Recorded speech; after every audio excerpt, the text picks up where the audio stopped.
I guess I'm just going to get straight on with it. Andy, welcome. Thank you. Firstly, decline in confidence at the heart of it. What's behind it? If you look at the factors that were prevalent in the last quarter of 2015, there were a number of things in the South African economy which probably impacted on banking sector confidence. You had depressed commodity prices and difficulties in commodity areas. You had manufacturing numbers which were down in October and November.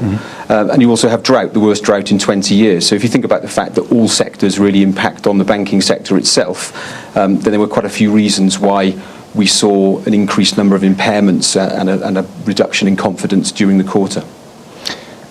What about Twin Peaks? There's been a lot of brouhaha about it, and I'm wondering whether it has anything to do with this decline in confidence.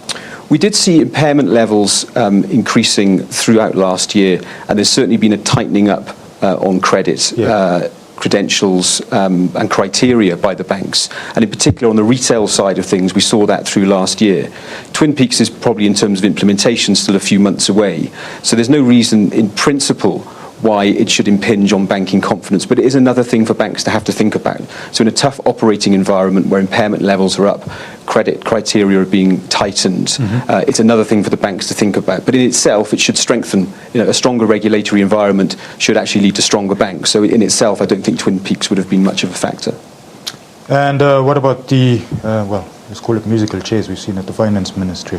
Yeah, what's interesting, the data that we prepared for the quarter, actually we did the survey, which we do every quarter, prior to the musical chairs, as you put it. So in fact, what we see coming through for quarter four of last year actually predates the upheaval that occurred towards the end of the year. So doubtless that will not have helped in terms of the overall stability of the environment, and clearly talking to our banking clients and colleagues, then it's clear that that created a huge amount of uncertainty towards the end of the year. But in itself, it's not represented in the numbers. I think rather the numbers are a function of the fact that during the year, impairment levels went up, and there was a sectorial bias, I suppose, towards a reducing confidence. But it's important to point out as well that overall confidence levels did decline, but the level of confidence as a whole is still reasonably high. On the retail side, we saw a decline from about 54% to about 42%, which is quite difficult and one of the worst numbers we've seen. On the investment banking side, it was much higher, but actually by nature, probably investment bankers tend to be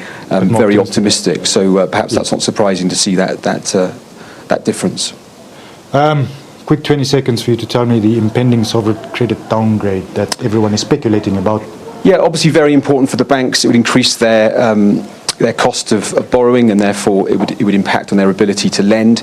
I think if there is a downgrade and we see a currency devaluation further and greater inflation, if that feeds through into higher interest rates, then obviously impairments will probably go up, and that makes life quite difficult for the banks. If the economy is healthy, then higher interest rates isn't necessarily a bad thing, because banks can make more money in a higher interest rate environment. So it very much depends, I think, upon the state of the broader economy and the confidence in South Africa. Are people investing in South Africa PLC? Do they see it as a place to be in the longer term?